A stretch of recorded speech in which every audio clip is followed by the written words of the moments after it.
बैठे उसको देखते रहे। कहने लगे, महाराज मुनीश्वर सुखदेव जी, मंदिर दक्षिण वाला कैसे लगा?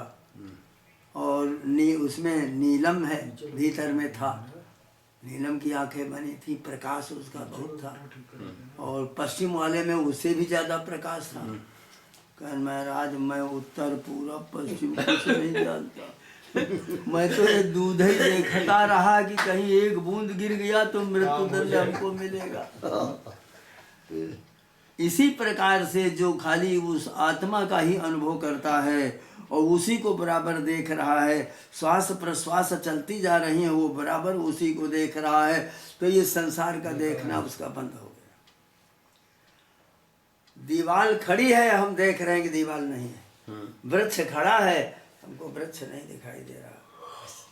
जब ये सब दिखना बंद हो जाता है तो वो अपने की तरफ आया। मैं देह हूँ नहीं देह हूँ नहीं इंद्रियां, मैं देह नहीं हूँ देह हमारा नहीं है, ये भी अनुभव होने लग जाता है। यदि इसमें भिड़ेगा तो कौन, देह ही तो टकराएगा, लेकिन देह तो देह है। कंधा टूट गया, हाथ टूट गया, पैर टूट गया, लेकिन हम पैर नहीं है, हमारा पैर, हमारी आंख, हमारा कान, हमारा मुंह, हमारे दांत टूट गए, तो दांत मुंह सब तो टूटते रहे, तुम कहाँ हो? हम सुरक्षित सजे अंदर बैठे। ये विषय इस प्रकार का वेदांत का अंतिम उपदेश होता है। उस उपदेश को प्राप्त करने के बाद घर द्वार परिवार जन्म और मृत्यु कुछ नहीं दिखाई देता। जन्म तो उसका हो जो शरीर हो, और मृत्यु होती तो शरीर की। हम शरीर नहीं है, हम कौन हैं? इसी को बतलाया था, जस्मिन् विज्ञाते सति सर्वम विज्ञातम भवति। उसको हमने जान लिया तो इसका मतलब सब जाना हुआ हो गया। सारे समस्त ब्रह्मांड, अनंत अनंत ब्रह्मांड मन की कल्पना है। अगर ये कहा जाए कि जो कुछ हम जानते हैं वो सब खाली कर दिया जाए, जो कुछ भी हम जानते हैं वो सब खाली कर दिया जाए, तब भी तो हम उसी जगह पहुंच जाएंगे। इस बात को एक बार नहीं अनेक बार सुनना पड़ेगा, और अनेक बार इस बात के पास जाओगे फिर लौट आओगे, फिर जाओगे फिर लौट आओगे। यही करते करते करते करते सतु दीर्घ काल निरंतर जे निरंतर अभ्यासात। अभी तो 2 मिनट का आपने अभ्यास किया, मान लो 4 मिनट बैठ गए, 15 मिनट बैठे, 1 घंटा बैठ गए, फिर उसी प्रपंच में चले गए। उस प्रपंच में जहाँ यहाँ से निकले, गाड़ी में बैठे उधर चले गए, और चित्त में चीजें आ रही, हमने क्या कहा है, ये चीज यहीं छूट गई। ये जब बराबर स्थिर रहेगी तो आपको गाड़ी नहीं दिखाई देगी। तो हम सब संसारिक भक्तों को अपने कर्म संसार के करते हुए क्या करते रहना चाहिए, क्या कहना चाहेंगे? वो कहते हैं तस्मात् शास्त्रम प्रमाणन्ते कार्याकार्य व्यवस्थितौ ज्ञात्वा शास्त्र विधानोक्तम कर्म कर्तुमिहार्हसि। अर्जुन, कर्म को करो। कौन सा कर्म? जो तुमको शरीर का कर्म मिला है वो करो। छात्र धर्म है, तस्मात् युद्धस्व भारतो, ये तुम्हारा कर्तव्य है। हम इसको नहीं रोक रहे, ज्ञान दे रहे हैं, इसको रोकते नहीं हैं, इसको करके देखो, ये बराबर कहते हैं। तो शास्त्र इसमें प्रमाण है और मनुष्य की वाणी प्रमाण नहीं है। शास्त्र जो है उसने जन्म जन्म देखे हैं, कल्प कल्प को देखा है, और जन्म मृत्युओं को देखा है, उत्पत्ति को देखा है, सृष्टि को देखा है, प्रलय को देखा है। सारी बातें शास्त्र बतला रहा है, वो शाश्वत है। आपको जो कुछ मिला है, बच्चों को पढ़ा रहे हैं, वो ज्ञान आपको पहले मिला ना किसी से, वही पढ़ा रहे हैं। बच्चे भी आपसे पढ़ करके कहीं जा रहे हैं, उसका वर्णन करते हैं।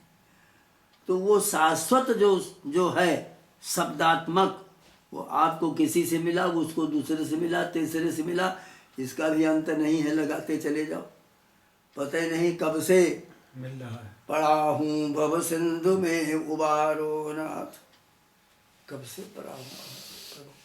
समझ में नहीं आ रहा। ये भक्ति का मार्ग है, वो ज्ञान का मार्ग था। मुक्ति उसी में है, लेकिन इसके द्वारा जाएं या चंदन अक्षत चढ़ा करके जाएं या दान दे करके जाएं या नदियों और तीर्थों में स्नान करके वहाँ उस ज्ञान के पास हम पहुँचाएं।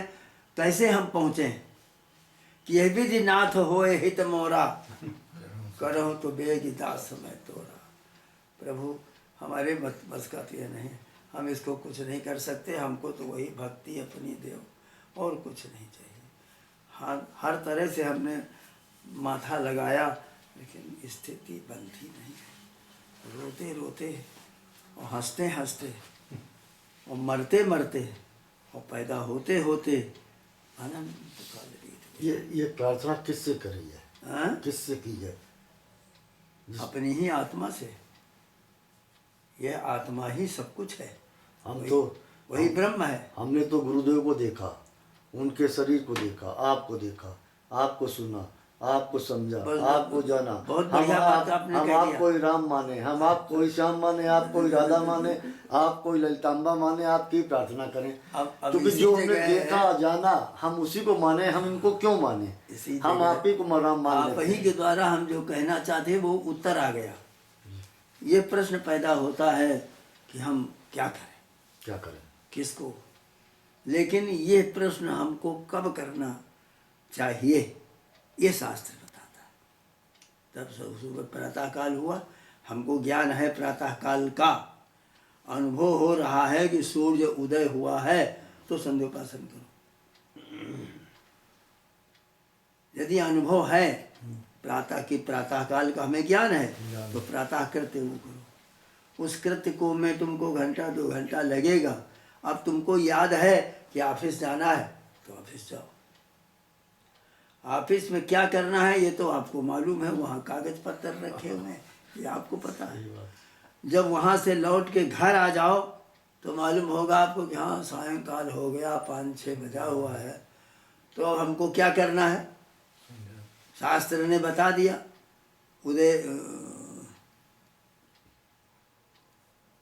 उदय में भी स्वाहा और अस्त में भी स्वाहा। उदय में भी संध्या बंदन है, सायं भी संध्या बंदन है। क्यों है? शास्त्र ही बताएगा इसका उत्तर। इसलिए करो, इसलिए करो, इसलिए करो। वो गायत्री है, गयान प्राणान त्रायते इति गायत्री। जो आपके अंदर प्राण वायु चल रही है, उस प्राण वायु की वो आधारशिला है। ये कैसे हो सकता है? कोई मंत्र जो है वो हमारे प्राणों को रखे हुए है, अभी नहीं समझ पा रहे, लेकिन गुरु ने थोड़ा आकर के खोल, उसकी समझ में आया कि इसको क्या देना चाहिए। उसने आपको भक्ति दे दी। तो भक्ति से आप भावना आपके अंदर पैदा होगी, भावुकता पैदा हो जाएगी। क्षण में आप हंसेंगे, क्षण में रोएंगे, क्षण में चिंतन करेंगे कहाँ है संसार और किसके मैं गीत गा रहा हूँ। इसके साथ आपको रोज एक गाते गाते गाते गाते एक भावना मिलेगी और भावना से मुक्ति मिलेगी। क्या बात। तो जब भावना आपको प्राप्त हो जाएगी तो तद भाव भाविता, उस भाव में भावित जब चित्त आपका हो जाएगा तो फिर उसके बाद मन भी होगा। जब मन का अभ्यास हो जाएगा तो बुद्धि का अभ्यास होगा। जब बुद्धि का अभ्यास हो जाएगा तो फिर अहंकार का अभ्यास होगा। अहम अहम, मैं उठ रहा हूँ, मैं चल रहा हूँ, मेरा हाथ है, मेरा पैर है, ये भावना समाप्त हो जाएगी। मैं कुछ है नहीं, मैं कुछ नहीं हूँ, ये उस समय पर प्राप्त हो जाएगा, अपने आप ज्ञान होगा। इतना सब एक पक्ष। दूसरा पक्ष है कि हमने अपना समर्पण सगुण साकार रूप में, क्योंकि वही परमात्मा, वही ज्ञानमय साकार भी है और वही निराकार भी है। जो मैं दूसरा पूछ रहा था आपने पहले उत्तर। तो जब साकार रूप में हमने शरण ग्रहण कर लिया तो क्या किया? बातें खत्म हो गई।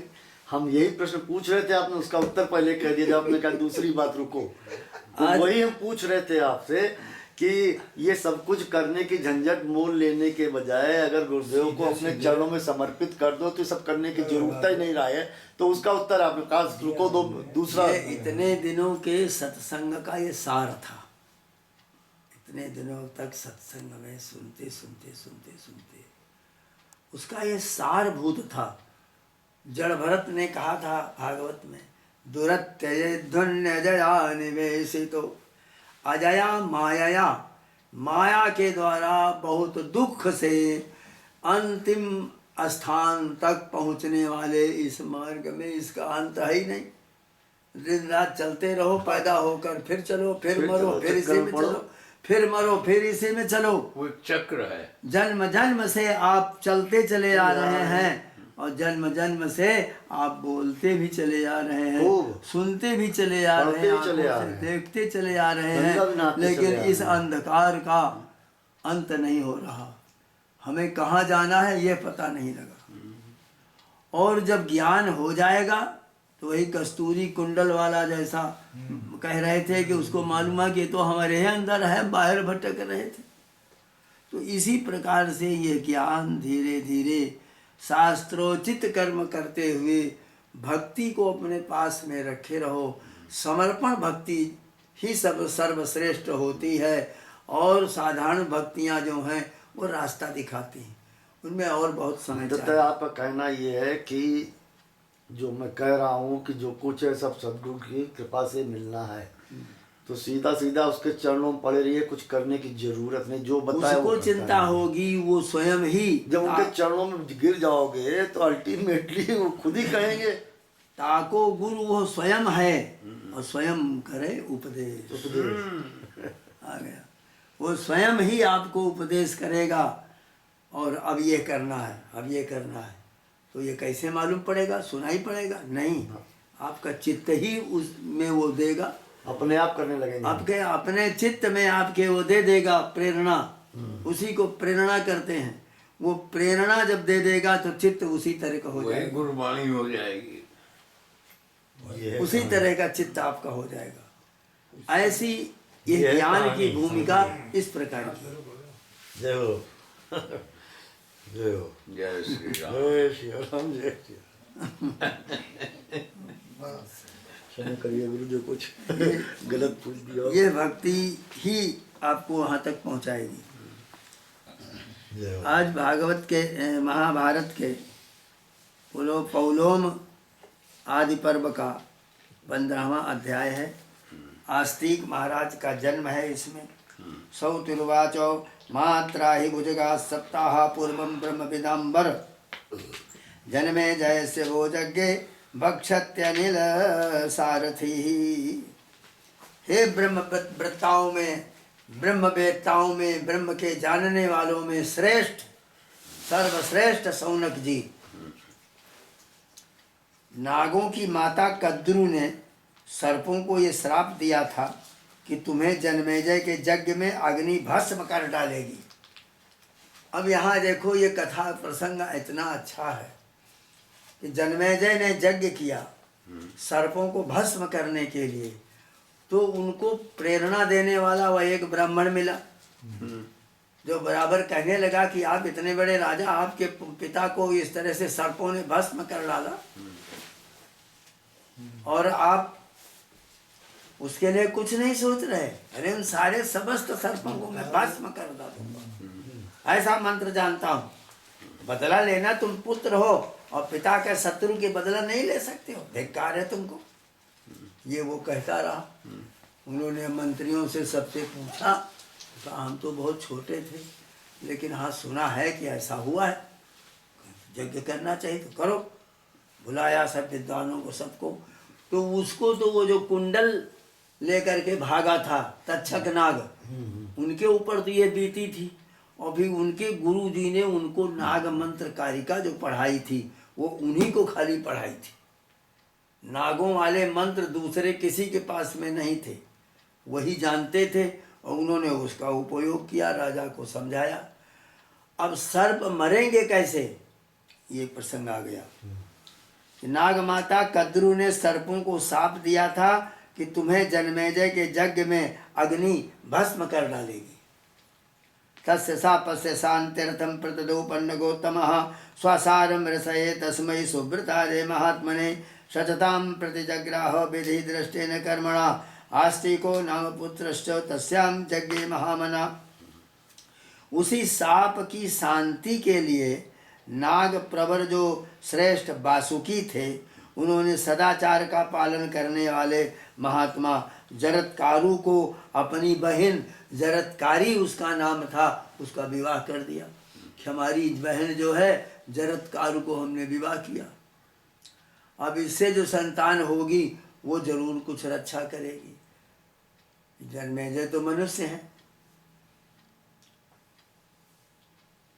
इसीलिए जरत्कारु ने शास्त्र विधि से नाग कन्या का पाणी ग्रहण किया। तपस्वी च महात्मा च वेद वेदांग पारगः समा सर्वस्य लोकस्य पितृमातृ भयापः। तो उस नाग कन्या के गर्भ से आस्तिक नामक पुत्र को जन्म दिया जरत्कारी ने। आस्तिक जो है वेद वेदांगों के पारंगत विद्वान तपस्वी महात्मा, सब लोगों के प्रति समान भाव रखने वाले, पितृकुल और मातृकुल के भय को दूर करने वाले थे दोनों। अथ दीर्घस्य कालस्य पांडवेयो नराधिपाः आजहारे महायज्ञं सर्पसत्रमिति श्रुतिः। तस्मिन् प्रवृत्ते सत्रे तु सर्पाणाम् अंतकाय वै मोचयामास तान् नागान् आस्तिकासु महातपाः। कहते हैं दीर्घ काल के पश्चात पांडव वंशी नरेश जन्मेजय ने सर्पसत्र नामक महान यज्ञ का आयोजन किया। तो कहते हैं ऐसा सुनने में आता है कि सर्पों के संहार के लिए आरंभ किए हुए उस सत्र में महातपस्वी आस्तिक ने नागों को मौत से छुड़ाया। भ्रातृंसे मातुलां सेवय तथैवान्यान् सपन्नगान् पितृंसे तारयामासो संतत्या तपसा तथा। उन्होंने मामा और ममेरे भाई जब सब सर्प ही तो थे और भी उनके संबंधी ऐसे नागों को संकट से मुक्त किया। इस प्रकार तपस्या तथा संतानोत्पादन द्वारा उन्होंने पितरों का भी उद्धार किया। व्रतैश्च विविधैर्ब्रह्मन् स्वाध्यायैश्चान्नो भमत देवांश तर्पयामास यज्ञैर्विविध दक्षिणैः ऋषींश्च ब्रह्मचर्येण सन्तत्या च पितामहान् अपहृत्य सूरं भारं पितॄणां संसितव्रताः जरत्कारुर्गताः स्वर्गं सहिताः स्वै पितामहैः। आस्तिकञ्च सुतं प्राप्य धर्मं चानुत्तमं मुनिः जरत्कारु सुमाता कालेन स्वर्गमेयवान् एतदाख्यानमास्तिकं यथावत् कथितं मया प्रब्रूहि भृगुशार्दूलो किमन्यत् कथयामिति। तरह तरह के व्रतों का और शास्त्रों के स्वाध्याय का अनुष्ठान करते हुए सब प्रकार से वो आस्तिक मुनि ऋणों से उर्ण हो गए। अनेक प्रकार की दक्षिणा वाले यज्ञों का अनुष्ठान किया, देवताओं ऋषियों और सबका पालन किया और ऐसा करते हुए अपने उन पितामहों के साथ जरत्कारु मुनि स्वर्ग को चले गए। स्वर्ग का आस्तिक जैसे पुत्र को पैदा करके श्री महाभारत आदि पर्वणि आस्तिक पर्वणि सर्पाणां मातृशाप प्रस्तावे पंचदशोऽध्यायः। सौनक जी कहते हैं सौते त्वं कथयस्वेमां विस्तरेण कथां पुनः आस्तिकस्य कवे साधो शुश्रूषा परमाहिनः। आप तो ज्ञानी महात्मा हैं, आस्तिक की इस कथा को पुनः विस्तार से कहिए, हम सुनने के लिए बड़ी उत्कंठा है हमारे अंदर। मधुरम कथ्यते सौम्य श्रीक्षणाक्षर पदम त्वया प्रियामहे वृषम तातो पिते वेदम प्रभाससे। आप बड़ी मधुर कथा कहते हैं, उसका एक एक अक्षर एक एक पद कोमल है। तात ये सुनकर हमको बड़ी प्रसन्नता होती है। आप अपने पिता लोमहर्षण की ही भांति प्रवचन कर रहे हैं। असमच्छुच्छूषणे नित्यं पिता ही निरतस्तव आचष्टैतद् यथाख्यानं पिता ते त्वं तथा वदो। आपके पिता सदा हम लोगों की सेवा में लगे रहते थे उन्होंने इस उपाख्यान को जिस प्रकार कहा है उसी रूप में आप कहिए। सुनाइए। सौ तिरुवाचो आयुष्मन निदमाख्याने मास्तिकं कथयामि ते यथा श्रुतं कथयता सकाशात् वै पितुर्मया। उग्रश्रवा जी कहते हैं, हे आयुष्मन, मैंने अपने कथावाचक पिताजी के मुख से आस्तिक की कथा जिस रूप में सुनी है उसी प्रकार आपसे कह रहा हूँ। पुरा देवजुगे ब्रह्मण प्रजापति सुते शुभे आस्तां भगिन्यौ रूपेण समुपेते भूते नगो ते भारते कश्यपस्यास्तां कर्दृश्च विनता चता प्रादातताभ्यां वरं प्रीता प्रजापति समापतिः कश्यपो धर्मपत्नीभ्यां मुदा परमयायुताः वराति सर्गं सुप्तीमं कश्यपात् उत्तमं च ते हर्षाद प्रतिमां प्रीतिं प्रापतुः स्म वरस्त्रियौ बब्रे कद्रुः सुतान् नागान् सहस्रं तुल्यवर्चसाः। पहले से सतयुग में जी। दक्ष प्रजापति की 2 शुभ लक्षणा कन्याएं थीं। दक्ष की 2 कन्या, एक का नाम कद्रु, एक का नाम बिनता। वे दोनों बहनें रूप सौंदर्य से संपन्न अद्भुत थीं। उन दोनों का विवाह कश्यप जी के साथ कर दिया। दोनों का। एक दिन प्रजापति ब्रह्मा जी के समान शक्तिशाली पति महर्षि कश्यप ने अत्यंत हर्ष में भरकर अपनी उन दोनों पत्नियों को प्रसन्नता पूर्वक वर देते हुए कहा, तुम में से जिसकी जो इच्छा हो वर मांग लो।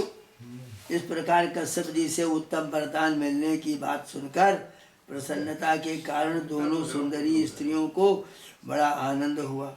कद्रु ने समान तेजस्वी 1000 नागों को पुत्र रूप में पाने का वर मांगा कि बड़े तेजस्वी, बहुत बलवान, बहुत विषैले 1000 हमारे सर्प पुत्र हों। ये वर मांग लिया।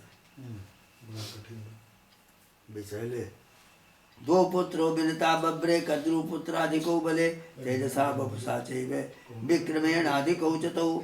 और बिनता ने बल, तेज, शरीर, पराक्रम में कद्रु के पुत्रों से श्रेष्ठ 2 ही पुत्र मांगे। खैर हमको 2 ही पुत्र चाहिए, लेकिन सर्प नहीं चाहिए, मनुष्य हो। तस्य भरतावरम प्रादादत्यर्थम पुत्रमीप्सितम एवं स्तुतितम चाहे कश्यपम विनता तदा।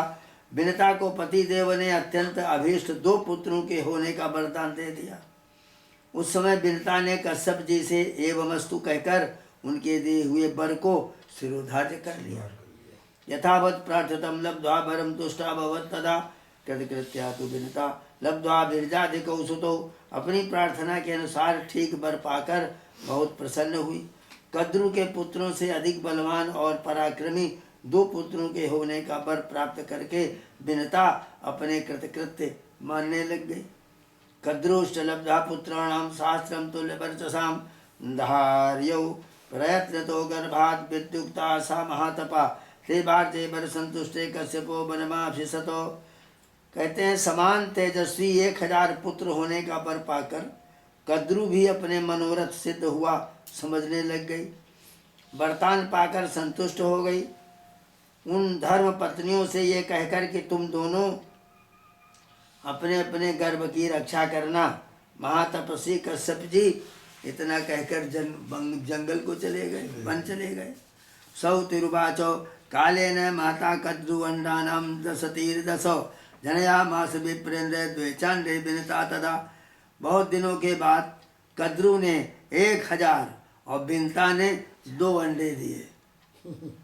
उनके 1000 अंडा पैदा हुए और विनता के 2 अंडे हुए। तयोरंडानि निधु प्रहृष्टा परिचारिका सोपस्वेदेषु भाण्डेषु 5 वर्षो शतानि च ततः 500 काले कद्रुपुत्रा विनिश्रिता अंडाभ्यां विनितायास्तु मिथुनम न व्यदृश्यतो। दासियों ने अत्यंत प्रसन्न होकर दोनों के अंडों को गर्म बर्तनों में रख दिया। उन अंडों को गर्म बर्तन में रख दिया तो वही अंडे 500 वर्षों तक उन्हीं बर्तनों में पड़े रहे। पश्चात 500 वर्ष पूरे होने पर कद्रु के 1000 पुत्र अंडों को फोड़कर बाहर निकल आए, परंतु बिनता के अंडों से उसके 2 बच्चे निकलते नहीं दिखाई दिए। ततः पुत्रार्थिनी देवी व्रीडिता च तपस्विनी अंडम बिभेद विनता तत्र पुत्रंग पश्यतो पूर्वार्धकाय संपन्नो मितरेण प्रकाशता। पुत्रार्थिनी और तपस्विनी देवी विनता अपने सौत के सामने लज्जित हो गई कि वो उसके तो 1000 हो गए।